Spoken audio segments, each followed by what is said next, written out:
যদি গ্যাস সরবরাহ করতে না পারে, গ্যাসের দাম যদি দাম না কমায়, বিদ্যুৎ যদি সরবরাহ করতে না পারে, কলকারখানা বন্ধ হয়ে যাচ্ছে, শিল্প কারখানা বন্ধ হয়ে যাচ্ছে, ব্যবসা বাণিজ্য বন্ধ হয়ে যাচ্ছে, চাঁদাবাজির কারণে কেউ ব্যবসা করতে পারছে না। এই সকল পরিস্থিতি যদি পরিবর্তন করতে না পারে, আমরা এই সরকারকে ক্ষমতায় থাকতে দেব না।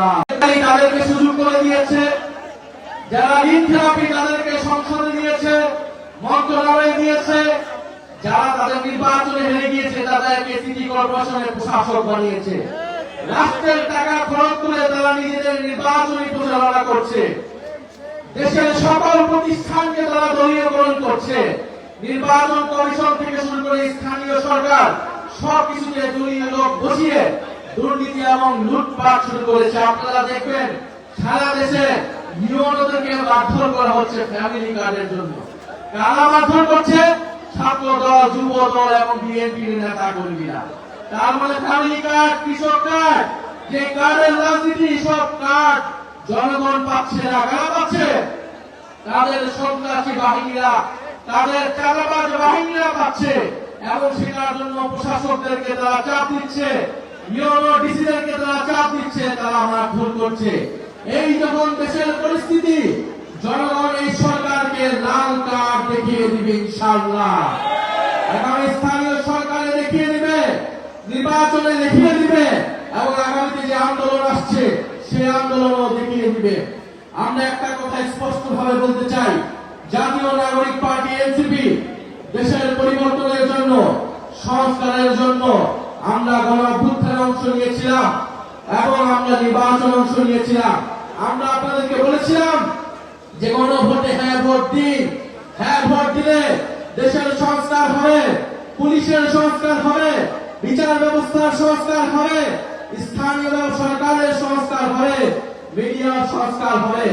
আমরা সেই প্রতিশ্রুতি অনুযায়ী এই সরকার যদি গণভোটের গণনায় বাস্তবায়ন না করে, আমরা এই সরকারকে ক্ষমতায় থাকতে দেব না। এই সরকার যদি গ্যাস সরবরাহ করতে না পারে, গ্যাসের দাম যদি দাম না কমায়, বিদ্যুৎ যদি সরবরাহ করতে না পারে, কলকারখানা বন্ধ হয়ে যাচ্ছে, শিল্প কারখানা বন্ধ হয়ে যাচ্ছে, ব্যবসা বাণিজ্য বন্ধ হয়ে যাচ্ছে, চাঁদাবাজির কারণে কেউ ব্যবসা করতে পারছে না। এই সকল পরিস্থিতি যদি পরিবর্তন করতে না পারে, আমরা এই সরকারকে ক্ষমতায় থাকতে দেব না।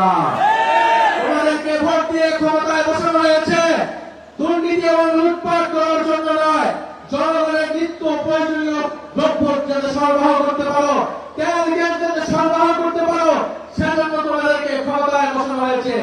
আপনারা ক্ষমতায় বসে আপনাদের সন্তানরা লুটপাট করবে, বিভিন্ন মন্ত্রণালয়ে টেন্ডারবাজি করবে, এটার জন্য কেউ আপনাদেরকে ক্ষমতায় টিকিয়ে রাখবে না। ফলে নগরবাসী এখনো ধৈর্যের পরীক্ষা দিচ্ছে। যাত্রাবাড়িতে কি কারেন্ট থাকে না? নাই।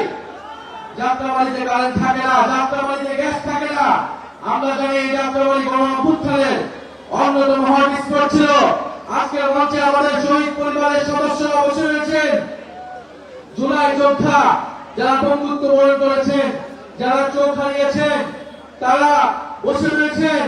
এখানে মাদ্রাসার ছাত্ররা এসেছেন, এসেছেন। আপনারা ভূমিকা রেখেছিলেন গণ-অভ্যুত্থানে।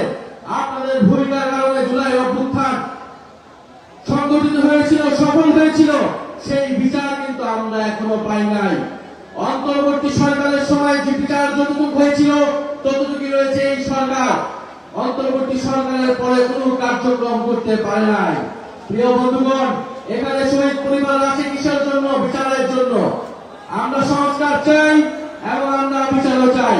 সংস্কার এবং বিচার ছাড়া, আমরা সংস্কার এবং বিচার ছাড়া আমরা এই সরকারের কোন ম্যান্ডেট নাই আমরা মনে করি।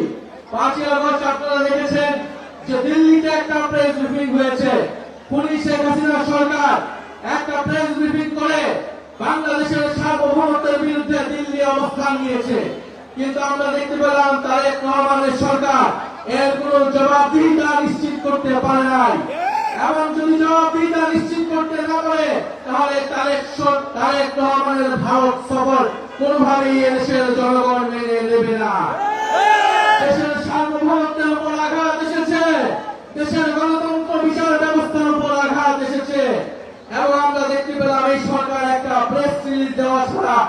কিছুই করতে পারে নাই। ফলে আমরা স্পষ্ট ভাবে বলতে চাই, তারেক রহমানের হাতে বাংলাদেশের সার্বভৌমত্ব অক্ষুণ্ণ থাকতে পারছে না।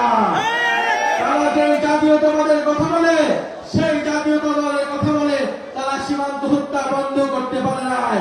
তারা যদি এখন ভারতের সাথে আপোষ করে, তারা যদি ভারতে সফর করে, তার মানে দেশের জনগণ ভেবে নেবে যেই জাতীয়তাবাদের রাজনীতি জিয়াউর রহমান করেছে, যেই জাতীয়তাবাদের রাজনীতি বেগম জিয়া করেছে, সেই জাতীয়তাবাদের ধারক বাহক জনাব তারেক রহমান নন।